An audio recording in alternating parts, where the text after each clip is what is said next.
Bienvenidos a otro video del canal. Mi nombre es Alejandro D'Angelo y si todavía no te suscribiste, podés hacerlo en el icono que aparece en la región inferior derecha de tu pantalla. Es de muchísima importancia porque el hecho de que te suscribas al canal, le des un me gusta al video y lo compartas, me permite seguir subiendo material a través de este medio. Hoy vamos a hablar acerca de lo que se conoce como disfagia, que es la dificultad para realizar la deglución. Pero tenemos que tener en cuenta algunos conceptos en base a esta apreciación. Por ejemplo, tenemos que saber que hay diferentes clasificaciones para la disfagia, entre ellas a partir de su localización. Una de ellas es la disfagia orofaringea, que hace referencia a un trastorno de la deglución localizado a nivel bucal y a nivel de la faringe. También podemos encontrar una disfagia esofágica que hace referencia más que nada a una dificultad en la deglución relacionada con el esófago. También podemos hablar acerca de lo que se conoce como dinofagia, que es más que nada la sensación de dolor mientras se está deglutiendo un alimento.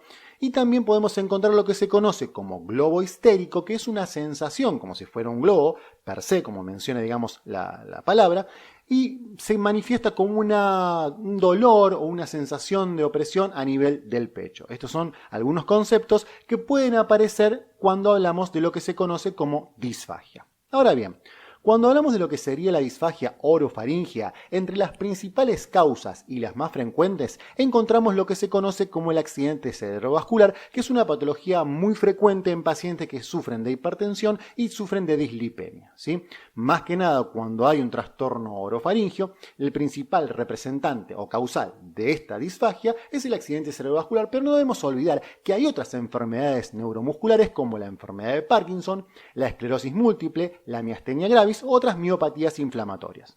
A su vez también cuando hablamos una disfagia orofaringea a partir de un trastorno motor, tenemos que tener en cuenta que puede haber una disfunción del esfínter esofágico superior y que digamos esto puede ser un causal motor en cuanto a la disfagia orofaringea de estas características o de este origen. A su vez también podemos encontrar defectos estructurales como la presencia del divertículo de Zenker, neoplasias o una compresión extrínseca. Obviamente todas estas patologías merecen un capítulo aparte, un video aparte para poder desarrollarlas, pero cuando hablamos del diagnóstico diferencial tenemos que tenerlas muy en cuenta para sugerir diferentes hipótesis diagnósticas. Tenemos también lo que se conoce como la disfagia orofaringea, que habitualmente es consecuencia de trastornos motores, como ser, la representante de ella, la más conocida, es la acalasia. A su vez también tenemos lesiones estructurales obstructivas, que pueden ser intrínsecas, como la estenosis péptica o el cáncer de esófago, o extrínsecas, que pueden ser tumores mediastínicos o, en un caso más alejado, la dilatación bastante severa de la aurícula izquierda. Esto puede provocar diferentes alteraciones en cuanto a la morfología del esófago por compresión, y puede producir que haya una alteración en cuanto a la deglución. A su vez también, lo que tenemos que tener en cuenta a la hora de encarar a un paciente que sufre de disfagia es la realización de una correcta anamnesis. ¿Y por qué, digamos, es muy importante en este punto?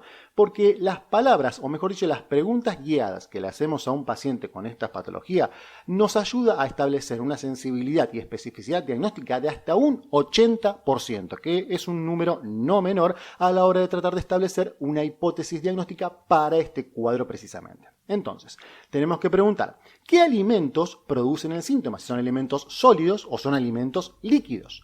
A su vez también tenemos que preguntarnos si es intermitente o progresiva, es decir, sucede muy frecuentemente o sucede vez cada tanto.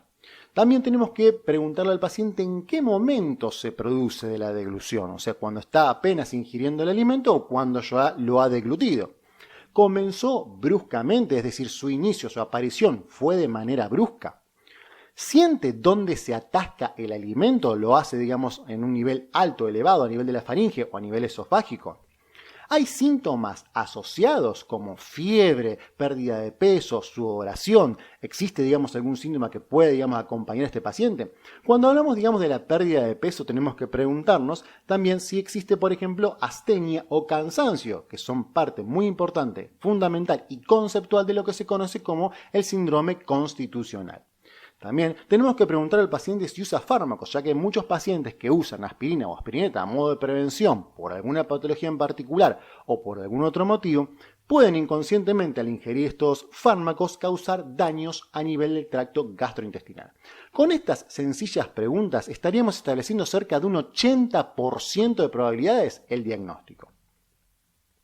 Para que tengamos en cuenta, digamos, un algoritmo muy fácil de utilizar es, empezamos por lo que sería, digamos, el síntoma, la disfagia, y tenemos que preguntar si existe dificultad en la deglución. ¿En dónde? ¿A nivel orofaringeo o a nivel esofágico? En base a esto, sigamos.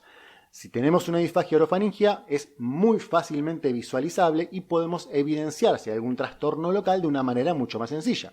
Distinto es el caso de que tengamos una disfagia esofágica y en este punto, como en la consulta simplemente no lo podemos visualizar, tenemos que preguntar al paciente si esta disfagia se sucede con alimentos sólidos, ¿sí? Que habitualmente cuando sucede mediante alimentos sólidos, se trata principalmente de una obstrucción mecánica anatómica, lo que nos lleva a preguntarnos si es intermitente, es decir, existe una alteración morfológica que produce esta alteración de manera esporádica, como por ejemplo el anillo esofágico de Jansky, o si es progresiva, puede haber una pirosis crónica, formando una estenosis péptica o el esófago de Barrett, o progresivamente si hay pérdida de peso y el paciente tiene más de 50 años, debemos preguntarnos si sufre de, o hay probabilidades de que sufra de un cáncer.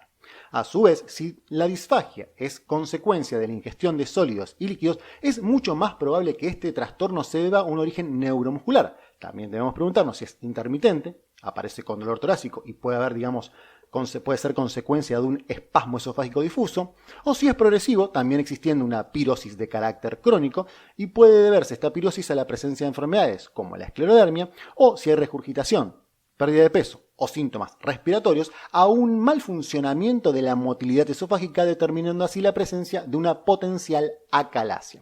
Esto es un algoritmo muy sencillo que nos permite establecer un posible diagnóstico.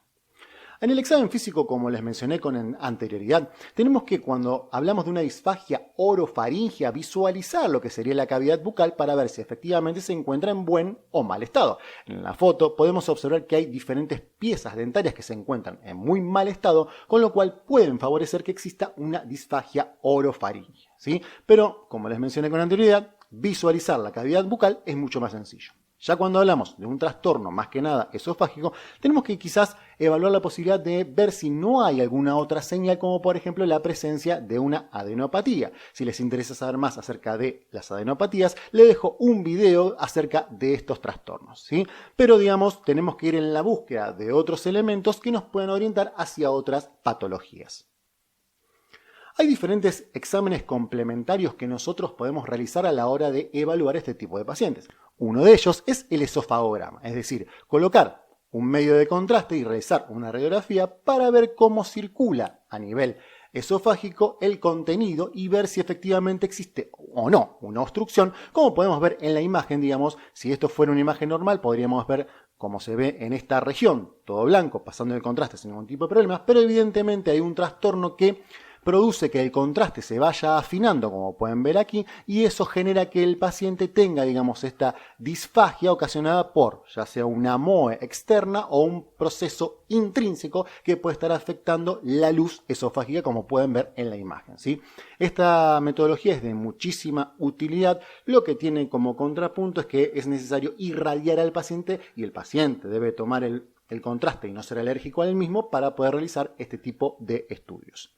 Otros elementos, otros exámenes complementarios que podemos encontrar, como ser, digamos, puede ser la videofluoroscopía, que fíjense en la imagen, podemos observar que ponemos en evidencia el paso del contraste a nivel de la región orofaringeo y en la parte superior del esófago. En este caso es un estudio normal, como pueden observar en la imagen, el contraste es inyectado en la cavidad bucal y pasa sin ningún tipo de obstrucción y ningún tipo de problemas a través de la orofaringe y del esófago.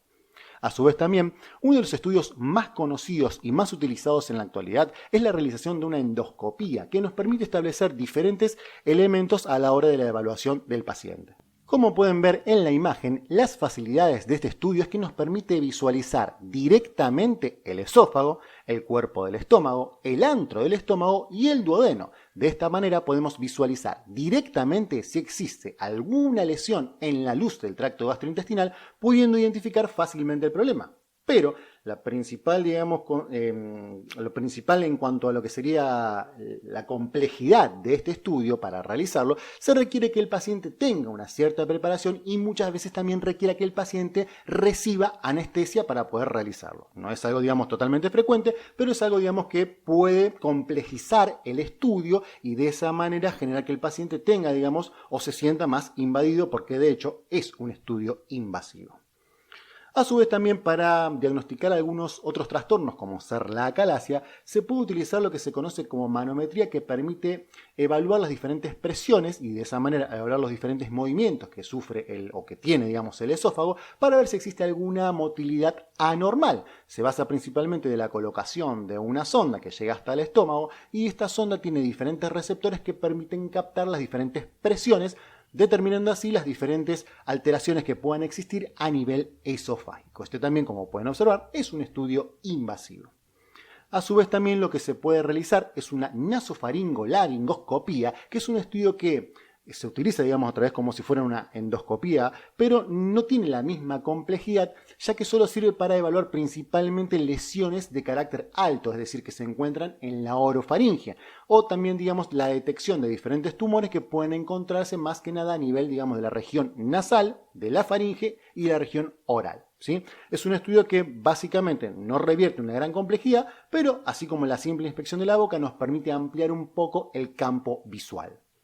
A su vez, también para determinar otras alteraciones, pero a su vez también para determinar si existe o no un tránsito gastrointestinal lento, se puede utilizar lo que se conoce como gammagrafía, que también utiliza, digamos, un medio de contraste que puede ir, digamos, siendo captado y nos permite evaluar todo lo que sería el trayecto que recorre, digamos, este método de contraste, pero también nos permite determinar la carga horaria que revierte realizar este estudio. Es decir, esto es una gammagrafía de carácter normal y, como pueden ver, el contraste recorre los diferentes segmentos gastrointestinales en diferentes locaciones, en determinados momentos o en determinada cantidad de horas. Ya sea que, digamos, si esto se prolonga en el tiempo, podríamos establecer que, digamos, la causa de la disfagia o la causa, digamos, de un malestar gastrointestinal puede ser ocasionado, digamos, por un tránsito lento.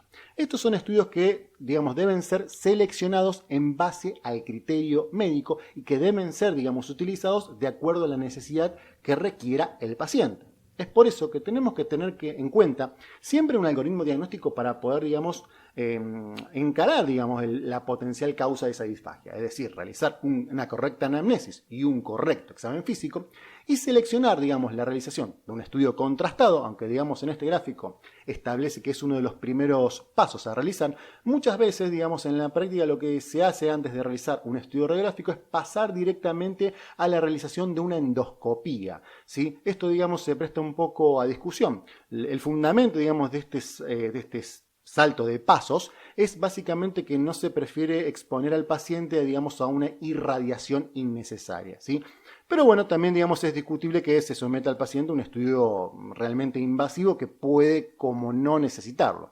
Obviamente, digamos, este es un algoritmo orientativo, pero siempre, digamos, la metodología a seleccionar va a depender principalmente del criterio médico. Espero que les haya gustado el video. Cualquier duda o pregunta pueden dejarla en los comentarios y será respondida a la brevedad. No olviden darle un me gusta al video, suscribirse y compartirlo. Muchísimas gracias.